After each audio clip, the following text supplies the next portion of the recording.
Hello friends, welcome to Traders with. In this tutorial अब हम सीखेंगे ट्रेड लाइन। जो भी हमने ट्रेंड लाइन अब तक सीखा उसे हम कैसे अप्लाई करेंगे। पिछले ट्यूटोरियल्स में हमने सीखा ट्रेंड लाइन क्या होती है, वैलिड ट्रेंड लाइन कैसे बनाते हैं, ट्रेंड लाइन को हम कब बोलते हैं कि वो ब्रेक हो जाता है। आज हम उसी ट्रेंड लाइंस की एप्लीकेबिलिटी पे जाएंगे और ट्रेंड लाइंस को कैसे कैसे किन किन सिनेरियोस में अप्लाई किया जाता है, कैसे वो हेल्पफुल होते हैं। तो ट्रेंड लाइन में एक वेरिएशन एक आता है जिसे हम बोलते हैं चैनल लाइन। चैनल लाइन क्या कैसे ड्रॉ करते हैं, हमेशा दो हाई पॉइंट्स लिए जाते हैं। को जो भी ट्रेंड होता है उसका हाई पॉइंट लेना है पैटर्न का, एंड देन उस पॉइंट को, वो जो दो पॉइंट्स हम जो लेने वाले हैं, दो हाई पॉइंट, वो हमारे जो ट्रेंड लाइन हमने ऑलरेडी बनाया हुआ है उसके पैरेलल होना चाहिए।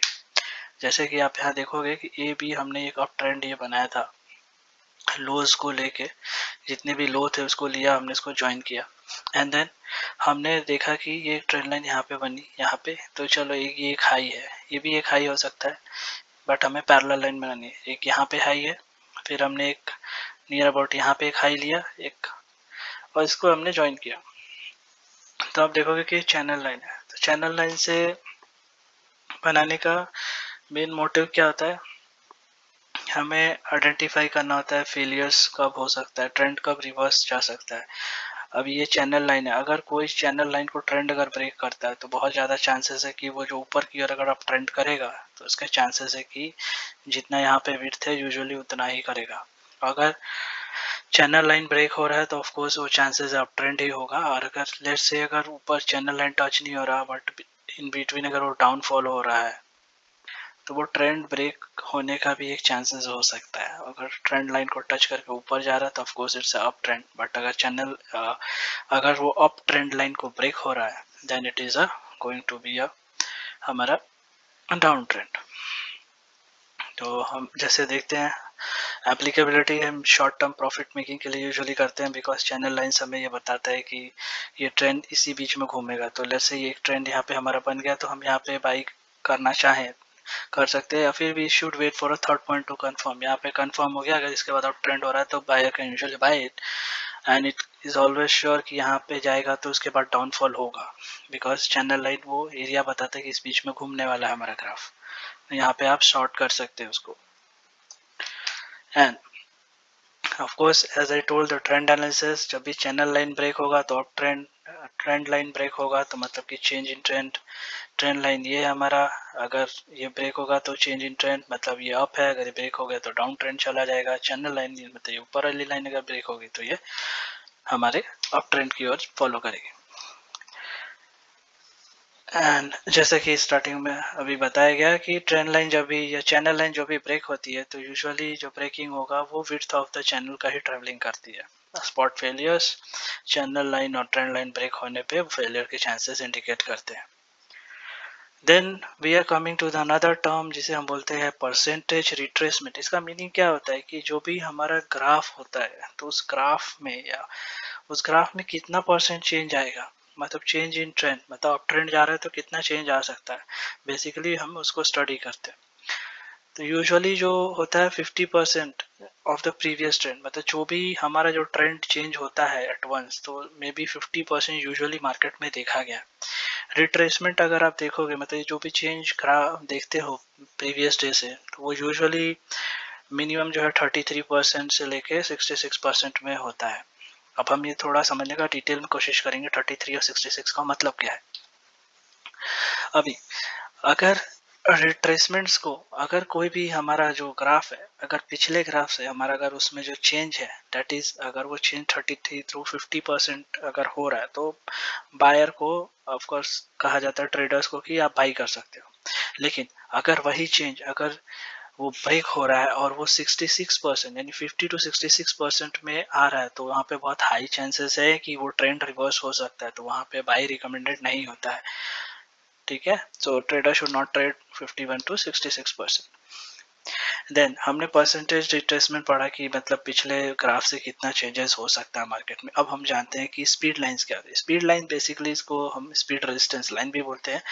इसमें क्या किया जाता है कि जो ट्रेंड लाइन होती है यानी अप ट्रेंड और डाउन ट्रेंड को विथ द परसेंटेज रिट्रेसमेंट जो अभी जस्ट हमने देखा उसको कंबाइन किया जाता है।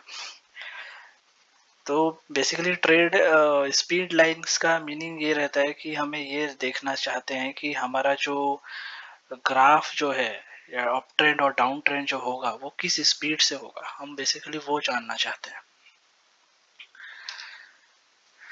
तो स्पीड लाइन बनाई कैसे जाती है? स्पीड लाइन को बनाने के लिए सिंपल सी टेक्निक होती है, जहाँ पे भी एक बार अगर करंट ट्रेंड जब वो अपने हाईएस्ट पॉइंट पे जाती है तो उस हाईएस्ट पॉइंट से आपको एक पॉइंट मार्क करना है और वहां से आपको एक वर्टिकल लाइन बनानी है to the bottom of chart, chart के नीचे तक। उसके बाद आप जो एक लाइन अपने जो अभी जस्ट बनाई उस लाइन को 3 हिस्सों में बांटो, तो वो 3 हिस्से में बटेगा।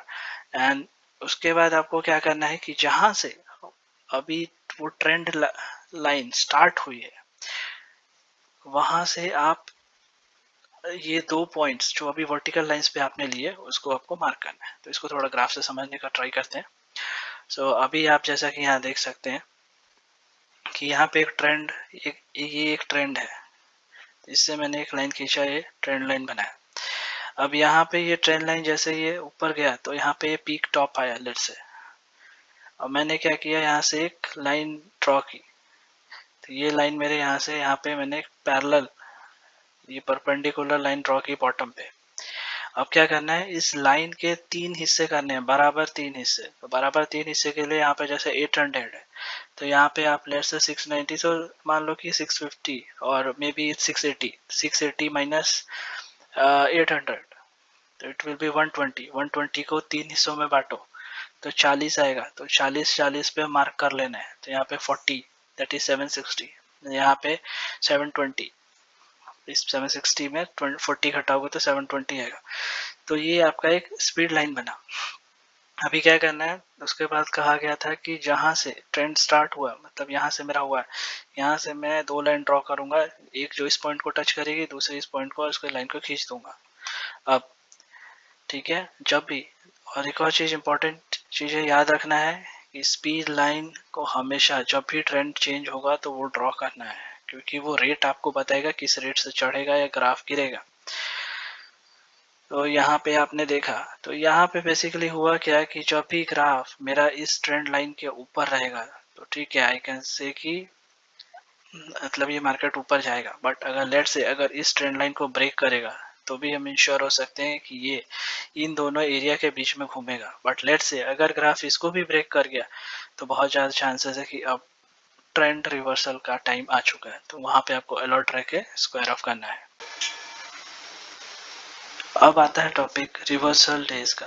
रिवर्सल डे क्या होता है? रिवर्सल डेज जैसे नाम से ही क्लियर है कि ट्रेंड जो चल रहा है वहां पे वो पर्टिकुलर डे पे कुछ तो वो ट्रेंड रिवर्स होने वाला है। तो रिवर्सल डेज यूजुअली 2 तरीके के होते हैं, टॉप रिवर्सल, एक होता है बॉटम रिवर्सल। मतलब ग्राफ अपने टॉप पे जाके कब वो रिवर्ट करेगा और बॉटम में मतलब नीचे जाके वो कब रिवर्ट करेगा। टॉप रिवर्सल को हम इस तरीके से देख सकते हैं ग्राफ पे कि जो भी ओपनिंग होगी मार्केट की जो अगले दिन वो एक नए हाई पे होगी, बट वो जो क्लोज होगा उस हाई से नीचे हो जाएगा। सिमिलरली बॉटम में क्या होगा कि जो मार्केट ओपन होगा वो कल के जो ग्राफ है उससे नीचे खुलेगा, लेकिन जो क्लोज होगा अपने लो से ऊपर होगा।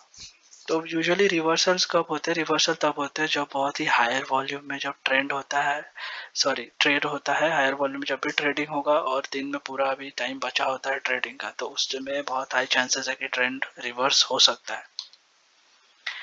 तो जैसे आप यहाँ पे देख सकते हो बॉटम रिवर्सल, बॉटम रिवर्सल में क्या होता है, जैसे कि ये डाउन ट्रेंड यहाँ पे चला आ रहा है, तो यहाँ पे देखोगे लो है, यहाँ पे एक्सट्रीम लो है, तो यहाँ पे मार्केट क्या हुआ, इस दिन से नीचे खुला और लेकिन जो क्लोज है ये ऊपर हो गया। तो यहाँ पे जब ये नीचे खुल के जब ऊपर होगा तो ये बॉटम रिवर्सल के चांसेस इंडिकेट कर रहा है। तो यहाँ से आप देखोगे कि ट्रेंड ऊपर की ओर जाने लगा, तो ये हो गया बॉटम रिवर्सल। फिर यहाँ पे अप गया, अप गया, देन यहाँ पे आया, यहाँ पे हम देखेंगे कि ये मार्केट टॉप यहाँ से रिवर्ट हुआ। तो टॉप रिवर्सल कैसे? क्योंकि यहाँ पे जो मार्केट है इस वाले हाई से यहाँ पे खुला, लेकिन जो सॉरी ऊपर यहाँ पे खुला और जो क्लोज हुआ ये नीचे की ओर क्लोज हुआ, मतलब हाई खुला बट नीचे क्लोज हुआ, फिर उसके बाद ये रिवर्सल हो गया। तो this is called a top reversal. ठीक है, अभी हम चलते हैं प्राइस गैप्स के ऊपर। हमने रिवर्सल्स पर समझे, अब उसके बाद हम समझते हैं कि प्राइस गैप क्या होता है। प्राइस गैप होता है, एरिया होता है चार्ट में जहाँ पे कोई भी ट्रेडिंग नहीं होती है। मतलब कभी कभी आपने ग्राफ्स देखा होगा कि 700 पर क्लोज हुआ, अचानक से वो अगले दिन मार्केट खुल रहा है तो 800 पर क्लोज हो रहा है। तो वो जो 700 टू 800 का जो एरिया है that is called basically a gap, जिसको हम बोलते हैं प्राइस गैप। अगर वो यही प्राइस गैप अगर अप ट्रेंड में होता है तो इसे हम बोलते हैं मार्केट स्ट्रेंथ, मार्केट मजबूत है, ऊपर जाएगा हमारा। और अगर यही चीज 700 पे कल बंद हुआ था लेकिन मार्केट अगर मान लो 650 600 पे खुल जाए तो ये वीकनेस का साइन होता है। जो बेसिकली गैप्स होते हैं वो तीन तरीके के होते हैं, ब्रेकअवे गैप, रनवे या फिर measuring gap, last is exhaustion gap. Breakaway gap क्या होता है, ये सब हाई वॉल्यूम की वजह से होते हैं और ये सब गैप जो होते हैं जल्दी भरते नहीं है। अक्सर जो गैप्स ये सब जो अपीयर होते हैं, एक पैटर्न जब कंप्लीट हो जाता है प्राइस पैटर्न तो ये अपीयर होते हैं। प्राइस पैटर्न्स हम आने वाले आगे के ट्यूटोरियल्स में देखेंगे। और अगर ब्रेकअवे गैप्स के बारे में अगर हैवियर वॉल्यूम्स में अगर ट्रेड अगर हो रहा है तो आप ये मान के चलो कि वो गैप नहीं भरेगा। और इन अप ट्रेंड में क्या होता है कि जो गैप होता है वो एज अ सपोर्ट का काम करता है। सपोर्ट का मतलब क्या होता है कि जो नेक्स्ट जो एरिया जो नेक्स्ट जो ट्रेडिंग होगी उस गैप के ऊपर ही होगी, उसके नीचे नहीं होगी। लेकिन अगर लेट से एक गैप क्रिएट हुआ और उस गैप अगर वो गैप के नीचे अगर ओपन हो रहा है या फिर अगर कोई गैप नीचे की ओर क्रिएट हुआ और उसके नीचे मार्केट खुल रहा है तो ये वीकनेस है, मतलब वो रेजिस्टेंस है एक तरह से। Then let's coming to the runaway gaps. So we have covered the breakaway and next coming to the runaway gap. तो runaway gap क्या होता है, ये यूजुअली मॉडरेट वॉल्यूम्स पे होता है, मतलब ज़्यादा हैवियर वॉल्यूम पे नहीं होता है। ये भी गैप जो होते हैं ब्रेकअवे की तरह अनफिल ही रहते हैं। ये सब क्या होते हैं कि जो प्राइस पैटर्न के मिडिल में कहीं पे मिल जाते हैं आपको। मतलब नॉर्मली जैसे ब्रेकअवे क्या था कि प्राइस कंप्लीट होने के प्राइस पैटर्न जहाँ कंप्लीट था वहां पे मिलता है, बट रनवे क्या होता है बीच में कहीं मिलता है। रनवे गैप को ऑफ कोर्स मेजरिंग गैप भी कहा जाता है और ये इस तरीके के गैप भी जो होते हैं left unfilled of course same as in up trend. अगर गैप अगर अप ट्रेंड में क्रिएट हो रहा है मतलब 700 से 800 पे मार्केट जा रहा है तो ये बहुत हाई चांसेस है कि मार्केट उठा 800 के नीचे नहीं जाएगा, उसके वो सपोर्ट एरिया बनता है उसके ऊपर ही खुलेगा मार्केट। और अगर वो नीचे की ओर गया है और उसके नीचे मतलब नीचे की ओर एक गैप क्रिएट हुआ है और मार्केट उसके नीचे खुल रहा है तो उसके ऊपर जाने का चांसेस बहुत कम है, मार्केट गिरेगा, वहां से डाउनफॉल होने का चांस बहुत हाई है। Then coming to the last is the exhaustion gap. Exhaustion gaps क्या होते हैं, of course end of the market moves पे ये क्रिएट होते हैं और यूजुअली ये कहाँ पे होगा जब प्राइस जो है क्लोज होता है लास्ट बिलो लास्ट गैप। अगर मान लो एक लास्ट गैप क्रिएट हुआ उसके नीचे अगर प्राइस अगर क्लोज हो जा रहा है तो वहां पे एक एक्सॉशन गैप हमारा बन जाता है। अप ट्रेंड में ऑफ कोर्स एज यूजुअल जैसा हर एक गैप में बताया गया, अप ट्रेंड में गैप सपोर्ट एरिया का काम करता है, similarly for the down trend. Don't worry about all this, हम इन सारे चीज़ों को आगे आने ट्यूटोरियल्स में डीपली कवर करेंगे, so don't worry about this. नहीं समझ आता है कोई इशू नहीं है, हम इसको आगे और डिटेल में कवर करेंगे। So thank you guys, thank you for listening to us, being with us. Please like and subscribe, keep us motivated, we will keep you trained. Thank you.